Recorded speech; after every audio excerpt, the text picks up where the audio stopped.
Y ahora el 641 nos habla del sobreseimiento provisional. Puede ser que en algún momento se abra la causa otra vez, pero se archiva en ese momento, ¿vale?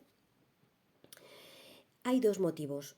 Uno, cuando no resulte debidamente justificada la perpetración del delito. O sea, que no se tiene muy claro. Hay una demanda y dice, mira, que me han robado todo esto, que sí, pero no presentas. Por ejemplo, dices que te han entrado a robar, se ha llevado la lavadora, la nevera, tal. No presentas facturas de haberlo tenido. No tienen justificación de poder verificar que era cierto que lo tenías. Bueno, pues ese es uno de los motivos por los cuales te dicen, si no nos presentas más información, de momento lo archivamos, a la espera de que traigas más datos. Y el otro motivo es cuando resulta que sí que se sabe que se ha cometido ese delito, hemos verificado que te han robado, muestras todas las facturas o todos los comprobantes y verificamos que es correcto todo, pero ¿qué pasa? Que no hay motivos suficientes para acusar a alguien, porque no tenemos ni persona, ni autor, ni cómplice, ni encubridor, no tenemos nada. Entonces se queda pendiente en stand-by. Y dices, bueno, no hay cámaras, no hay huellas, no hay nada, solo sabemos que le han robado, y es verdad que le han robado, pero no hay nada más, entonces se archiva hasta que aparezca algún indicio de algo que te lleve otra vez a ese archivo y lo saques. De momento se archiva y no se hace nada más. Ahora bien, si resulta que en una causa no hay querellante y solo está el Ministerio Fiscal y él decide sobreseer, automáticamente el juez tiene que sobreseer. Da igual que sea libre que provisional, tiene que sobreseer. Es como en la prisión o la libertad provisional. Si alguna de las partes se lo pide al juez, bueno, libertad provisional con cargos. Si alguna de las partes lo pide, el juez puede llevar a cabo esa prisión o esa libertad provisional con cargos, pero si ninguna se lo pide, obligatoriamente tiene que dejar al delincuente libre. Pues aquí igual, el sobreseimiento tira adelante si el Ministerio Fiscal no dice de ir a juicio y quiere sobreseer y no hay parte querellante. Es así. Y aquí a la víctima se le comunica que la causa se va a sobreseer para que en un término prudencial que no te dice qué días son, comparezca a defender su acción. Y si no comparece, automáticamente el tribunal sobresee solicitando, que sobresee la causa que ha solicitado el Ministerio Fiscal. Si por lo que sea no se localiza a las víctimas, o bien porque no conocen su paradero, o bien porque viven en el extranjero y no hay forma de dar con ellas, automáticamente se sobresee.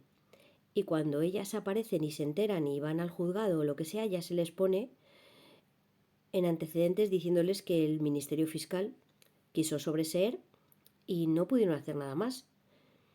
Y ya está. Y les comentan si tienen seguro, si no, para ver qué pueden adelantar por ese otro lado.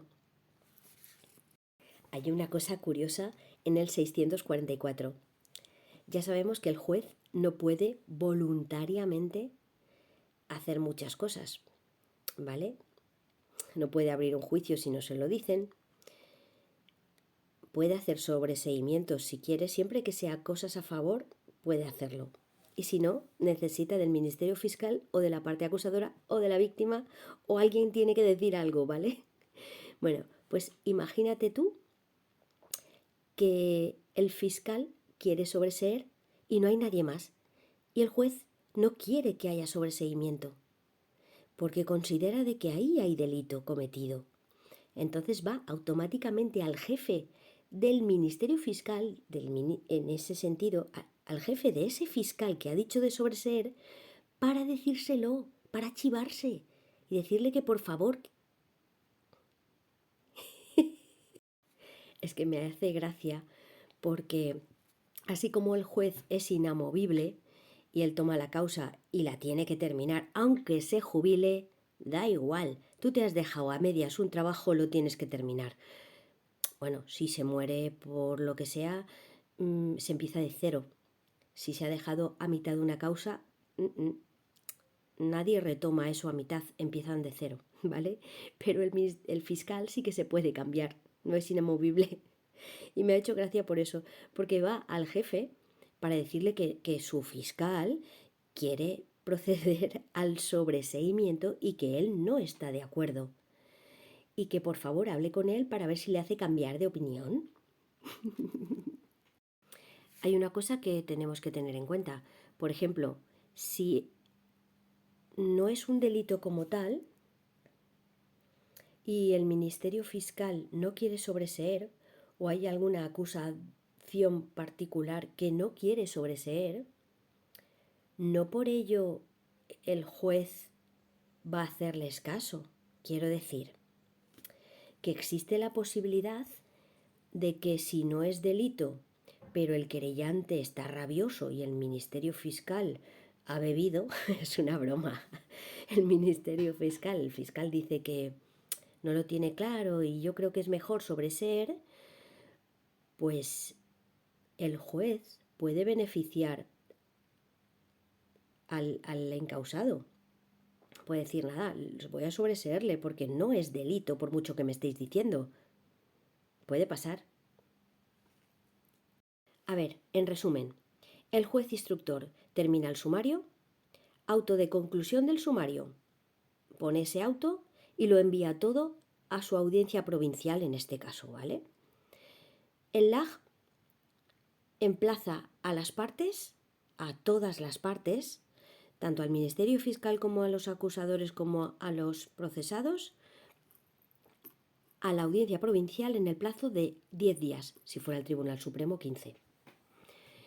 Una vez ahí, el LAG de la audiencia provincial, que recibe todo el sumario, pone a un magistrado ponente para que se lo estudie y automáticamente lo pasa el LAG al Ministerio Fiscal para que en plazo de 3 a 10 días se lo estudie y ponga lo que considere, a las partes acusadoras para que haga lo mismo y finalmente al procesado o investigado para que haga lo mismo de 3 a 10 días. Ya hemos dicho que si superara los 1000 folios sería duplicar ese tiempo. Vale, una vez ahí ya han puesto todas las anotaciones todos, se le vuelve a pasar al magistrado ponente que lo comenta con sus compañeros magistrados para determinar si consideran que el auto de conclusión del sumario es apto o no.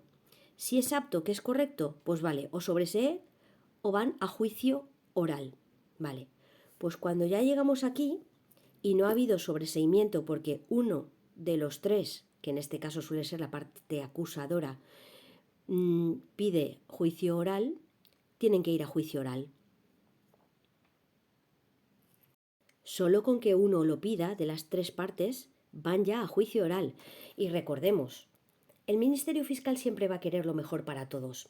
Puede ser que sobresea o que pida juicio oral en función del estudio que haga el sumario y de lo que él considere. Pero la parte acusadora siempre va a querer abrir juicio. Así que si hay parte acusadora, siempre habrá juicio. Y luego la víctima, el procesado, el abogado, siempre pedirá sobreseimiento para su cliente, para que salga absuelto. Así que con que solo uno pida el juicio, se abre el juicio. Pues ya estamos en esta parte, en el artículo 649. La calificación del delito, empezamos ahí, ya estamos en el juicio oral. Vamos a volver otra vez, como al momento en el que sube el sumario ya terminado, con el auto de conclusión del sumario, cuando ya va toda esa información a la audiencia provincial y van las partes para revisarlas y proceder en función de lo que quieren, añadir si hay más pruebas o menos, o está todo bien para ir a juicio, lo que sea, pues ahora Antes era calificación de los hechos y ahora más o menos es lo mismo. Entonces te dice la ley que cuando se mande a abrir el juicio oral, que ya te digo que hay acusación, comunicará la causa al Ministerio Fiscal o al fiscal, porque el pleito aquí está en la audiencia provincial, ¿vale? Pues se le comunica al Ministerio Fiscal al acusador privado para que en 5 días califiquen por escrito los hechos. Es el mismo procedimiento. Dictada que sea esta resolución, serán públicos todos los actos del proceso, porque el sumario era reservado. Ojo, nadie podía meter zarpa. Recordemos que antes era de 3 a 10 días lo que te daban de plazo para calificar los hechos. Ahora no. Ahora es única y exclusivamente 5 días para que vuelvas a leerte y a estudiar todo en función de los adelantos que se hayan llevado a cabo, claro. Hay que recordar algo súper importante, que lo acabo de decir, pero bueno, para tenerlo más claro. El sumario era reservado. ¿Hasta cuándo? Hasta este momento. Aquí es cuando deja de ser por primera vez, ya no es reservado.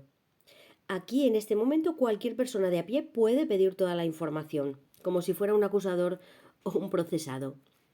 Así que, en la apertura del juicio oral, deja de ser reservado lo que antes era el sumario y pasará a ser un ordinario, pero bueno, más adelante se ve. Bueno, estamos en el artículo 650 del Alecrim. Aquí nos habla de los escritos de calificación. Ya sabemos que el escrito de calificación o acusación, que se le llama también, es el que prepara el Ministerio Fiscal o la parte acusadora, ¿vale? Entonces, te dice, el escrito de calificación se limitará a determinar en conclusiones precisas y numeradas, primero, los hechos punibles que resulten del sumario, o sea, cuáles son los hechos en sí del delito. Segundo, la calificación legal de los hechos, determinando el delito que constituyan. Pues lo que te ponga en el Código Penal al que corresponde ese delito que se ha cometido. Tercero, la participación que hubieran tenido el procesado o procesados. Claro, porque pueden haber varios procesados y cada uno se ha encargado de una parte del delito. Imagínate, uno ha matado a alguien y uno mientras el otro estaba robando dinero o joyas. A cada uno le corresponde una pena diferente. Y luego el cuarto, los hechos que resulten del sumario y que constituyan circunstancias atenuantes o agravantes del delito, pues si lo has hecho a conciencia o no eras consciente porque estabas drogado o borracho, bebido, o eximentes de responsabilidad criminal. Por ejemplo, si hay menores o incapaces vinculados, todo eso se estudia. Y luego, la quinta, las penas en que hayan incurrido el procesado o procesados, si fueren varios, por razón de su respectiva participación en el delito. Las penas se refiere a qué tipo de condena puede estar solicitando, por ejemplo, el fiscal en función de todo lo que está leyendo. Y luego, por otra parte, ya sabemos que la causa penal y civil pueden ir juntas, pero hay que pedirlas. Así que en este escrito de calificación, tanto la parte acusadora como el Ministerio Fiscal, en su caso, expresan además la cantidad en que aprecien los daños y perjuicios causados por el delito o la cosa que haya de ser restituida. Imagínate que me han robado y me han roto la motocicleta. Pues lo pongo. Y en segundo lugar, la persona o personas que aparezcan responsables de los daños y perjuicios o de la restitución de la cosa y el hecho en virtud del cual hubieren contraído esta responsabilidad. Aquí está hablando de si tienes un asegurador, un seguro. Entonces, puedes poner que tienes un seguro y que también te puede pagar. Así, a grosso modo, el escrito de calificación o acusación, porque lo hace el Ministerio Fiscal o la parte acusadora, es un escrito en el que se redacta, cada una de esas dos partes escribe lo que considera que se debe de llevar a cabo en el juicio. El fiscal, evidentemente, conoce del Código Penal y va a entrar más en profundidad. Y la parte acusadora, pues pide más por él, tanto dinero como si tiene que meterlo en la cárcel porque temo por mi vida, lo que sea. Y tienen un plazo de 5 días, porque ya tuvieron su oportunidad en el anterior y ya no vuelve al juzgado de instrucción. Aquí son 5 días, en el anterior era de 3 a 10. Ojo, aquí ya estás en la audiencia provincial y ya no vuelve atrás. Estamos en un sumario, 1882, no había fotocopiadora. Por lo tanto, toda la documentación el LAG primero se la ha pasado al Ministerio Fiscal. En 5 días, que ya ha devuelto toda la causa, se la pasa al acusador particular, que tiene otros 5 días para devolverla, ¿vale? Cabe la posibilidad de que la acción acusadora, la parte acusadora, no lleve abogado o procurador en este momento y se atenga a las consecuencias con respecto a lo que pide el fiscal. Si ves que es un fiscal cañero y que va a tu favor, pues dices, no me gasto nada de dinero ni trámites para un abogado ni un procurador. Así que lo que diga el Ministerio Fiscal yo me acojo a él. Sin embargo, si ves que, este fiscal es blandengue, no, me parece que va más a favor del procesado que mío, automáticamente, para presentar tu escrito de acusación, calificación o acusación, necesitas de un abogado y un procurador, que es el que tiene que redactarlo y presentarlo. Eso hay que tenerlo en cuenta. Hay que tener en cuenta a alguien que no se le nombra mucho, pero que entra aquí dentro del escrito de calificaciones o acusaciones, y es el actor civil. Tú imagínate que a mí, yo tengo una compañía aseguradora y resulta que me ha pagado todos los daños y perjuicios que he tenido. Pero luego, ¿mi compañía cómo cobra? Pues evidentemente, si es el caso, aquí, antes de pasarle la causa, el LAG, al procesado, al abogado del procesado, se lo pasa al actor civil. O sea, primero va al Ministerio Fiscal, después va el acusador particular y, en tercer lugar, si lo hubiese, como es este caso, el actor civil. El actor civil, en el escrito de calificaciones o acusación, única y exclusivamente suele pedir dinero, que es lo que le ha tocado aboquinar a su cliente y tiene que sacarlo de algún lado. En el artículo 652 de la LECRIM, digamos que el LAG ya pasa todos los escritos de calificación y acusación a los procesados. Bueno, a los abogados y procuradores de los procesados, que son los que hacen los escritos de defensa, ¿vale? Y te dice el artículo: seguidamente, el secretario comunicará la causa a los procesados y a las terceras personas civilmente responsables, evidentemente el actor civil del procesado. También puede ser que tenga un seguro de algo y se tenga que defender.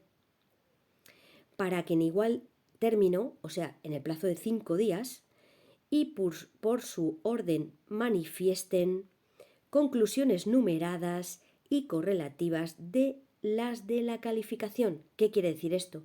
Pues que en el escrito de defensa tienen que ir enumerando una a una las cosas que han estado escribiendo las partes acusadoras. Y evidentemente tienen que poner si están conformes o no con ellas. Es un escrito de defensa. Entonces podrán poner si en algún momento están de acuerdo con la acusación, dirán, pues sí, lo he hecho por esto, esto y esto. Y de esa forma se están defendiendo. Y si no están conforme, pues automáticamente dirán que no, que eso es falso. Y también se intentan poner, se intentan defender de todo. Y pedir el sobreseimiento y todo lo que haga falta, hasta más pruebas si hace falta. en el escrito este de defensa entra todo lo que está permitido para poder defenderte. Por eso lo tiene que hacer el abogado y procurador, y si no tienes, te asignan uno de oficio. El artículo 653 nos dice: las partes podrán presentar sobre cada uno de los puntos que han de ser objeto de la calificación, o sea, de todos los puntos que han expuesto cada uno de ellos, de entre todos ellos podrá presentar 2 o más conclusiones en forma alternativa, para que si no resultare del juicio la procedencia de la primera, pueda estimarse cualquiera de las demás en sentencia. ¿Qué quiere decir esto? Pues que a lo mejor la parte acusadora, por ejemplo, o el Ministerio Fiscal, proponen 4 delitos diferentes, pero de los 4 a lo mejor solamente tienen pruebas de 2 de ellos, pero están que eso debe de ser juzgado todo. Pues para no presionar demasiado al juez, ponen alternativas. Por ejemplo, dicen: mire, señor juez, aquí hay 4 delitos cometidos. ¿Qué pasa? Que de estos 4 a lo mejor solamente tienes pruebas eficientes y conscientes y buenas de 3 o de 2. Entonces tú haces una valoración de los 4 y dices: bueno, solamente tengo pruebas certeras de 2, pero este tercero es muy fuerte y muy importante para que entre dentro de la causa para enjuiciarlo. Bueno, pues en el escrito de calificación acusación voy a poner que de los 4, si el juez no determina que son importantes los 4, que por lo menos me considere estos 3, por esto, esto y esto. Y si no, que menos de estos 2 es imposible por esto, esto y esto. Bueno, pues eso quiere decir que las partes podrán presentar 2 o más conclusiones en forma alternativa sobre lo que resultare de esos escritos de calificación que has ido punto por punto escribiendo. El 655 nos dice que si la pena pedida por las partes acusadoras fuese de carácter correccional, el acusado podrá manifestar su conformidad absoluta, pero siempre y cuando acepte la más grave solicitada. O sea, si proponen una pena de prisión de 20 años, otra de 25 y otra de 30, tiene que conformarse con la de 30 años. ¿Qué pasa? Que en este sentido, el abogado defensor puede que no quiera que su cliente se conforme y pida juicio, seguir para juicio, ¿vale? Voy a explicar esto un poco mejor. Aquí hay que tener una cosa muy importante y muy clara. Cuando habla del carácter correccional, se refiere a penas de prisión de hasta 6 años, ¿vale? Y a eso se le llama con sentencia de conformidad cuando el acusado se conforma con toda la pena máxima, ¿vale? Si es hasta 6 años, se le llama sentencia de conformidad. Ahora bien, si la pena es de más de 6 años, no cabe. A ver, sí que cabe la conformidad absolutoria de toda la pena, pero en este sentido se le llama sentencia condenatoria, ¿vale? ¿Qué pasa? Pues que en el sumario, si estamos hablando de que es de más de 9 años de prisión, ¿cómo te van a pedir hasta 6 años? Alma cándida. Entonces, cuando dice si la pena pedida por las partes acusadoras fuese de carácter correccional, no puede ser de carácter correccional porque es hasta 6 años de prisión.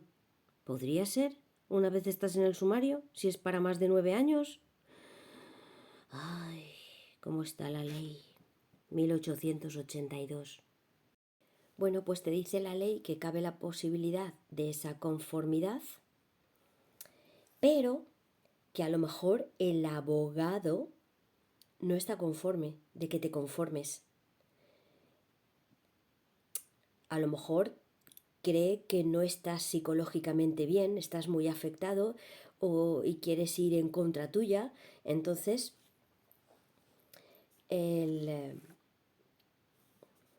puede que le pida al juez, bueno, en este caso es magistrado, estamos en la audiencia, que siga la causa. Que siga la causa porque su cliente no está con sus plenas facultades psicológicas y que puede demostrar en el juicio que es inocente. Puede que suceda eso también. Y el juicio continúa aun habiendo conformidad si, por ejemplo, el juez considera que tanto el fiscal como la parte acusadora han pedido penas muy bajas. Bueno, ya he comentado antes que la conformidad tiene que ser única y exclusivamente con la pena más alta. Pues aún así, puede ser que para el juez, bueno, en este caso el magistrado, considere que esa pena no es suficiente. Entonces continuaría adelante. Y también continúa para los no conformados, si eran varios procesados. Imagínate, unos se conforman y otros no. Pues los que no siguen adelante, evidentemente. El artículo 656 nos dice que el Ministerio Fiscal y las partes manifestarán en sus respectivos escritos de calificación, ya sabes que hay 5 días, las pruebas de que intenten valerse, presentando listas de peritos y testigos que hayan de declarar en su instancia. Ten en cuenta que en la instrucción ya hubieron peritos y testigos, pero esta vez ya estás en el juicio. Entonces solamente vas a estar interesado en coger a los peritos y testigos que más acorde van a estar en función de, ya sabes sus respuestas, van a repetir lo mismo. Entonces solo seleccionarás a los que te interesen. Y luego, los peritos y testigos tendrán que poner de ellos los nombres y apellidos y el apodo, el domicilio, la residencia, además la parte que los presente, si es el acusado o es el procesado o es el Ministerio Fiscal. Y también deben de poner si han de ser citados judicialmente o si ellos mismos se encargan de citarles. Eso es importante. El artículo 657 nos dice que cada parte presentará tantas copias de las listas de peritos y testigos, tantas copias como partes hayan. Y las listas originales se unirán a la causa. Lo que envías a los peritos y a los testigos son copias.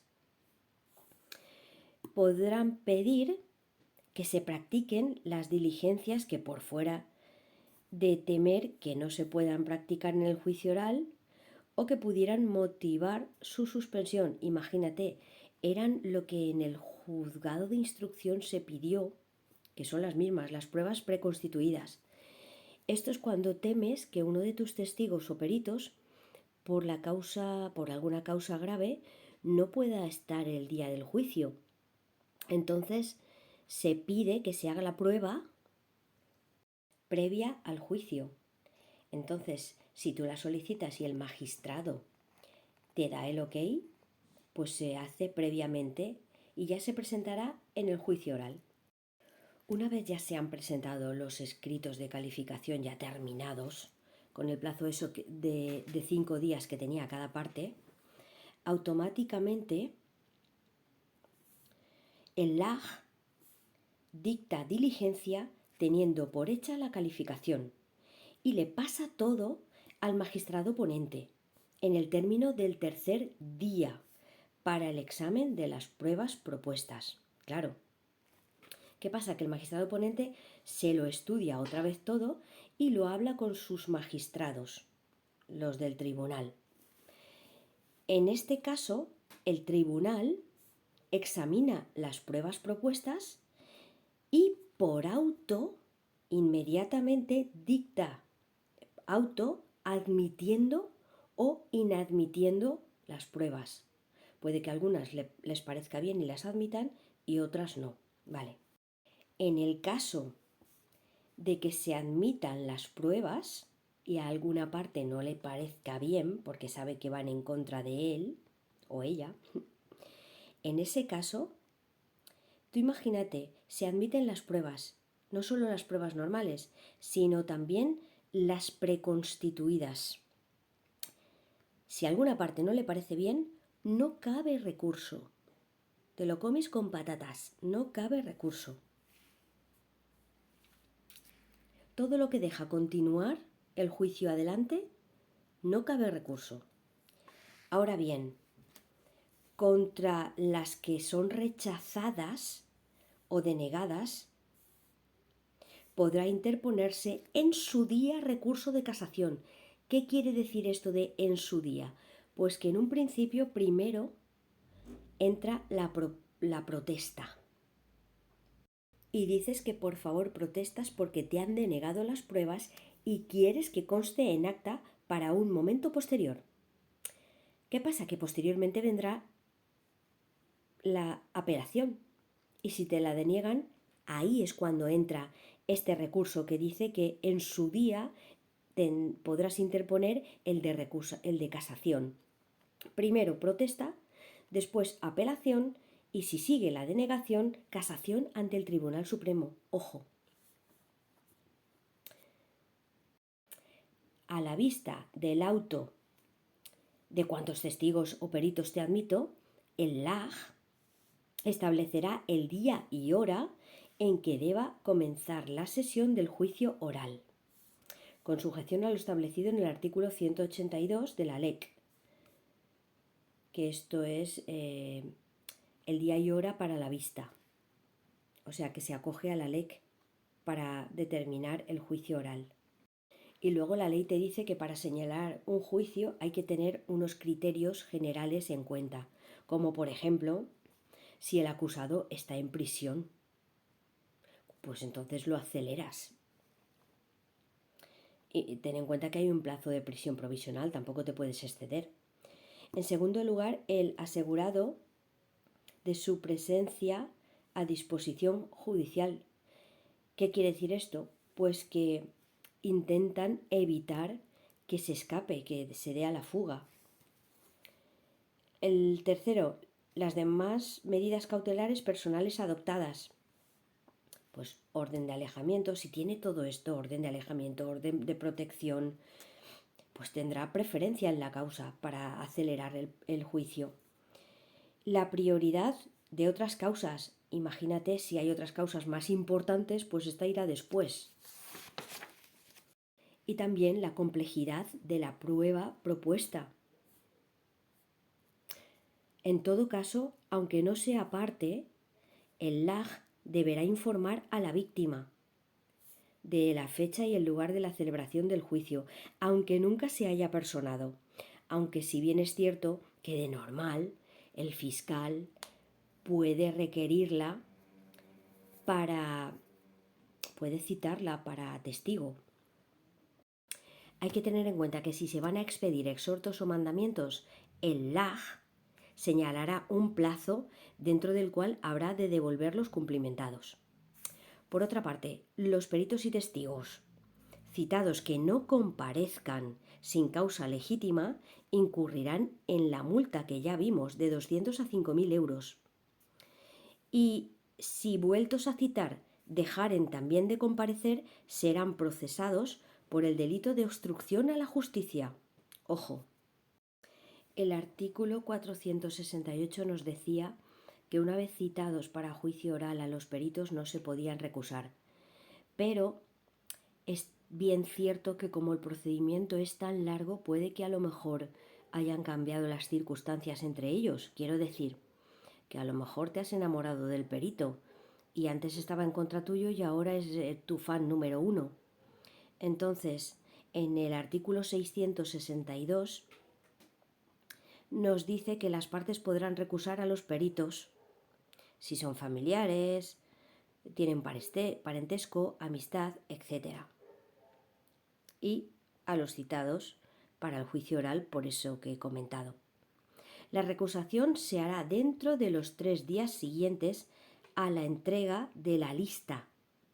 La lista que se prepara de de testigos y peritos, pues esa lista tienes 3 días para revisarla y recusarla.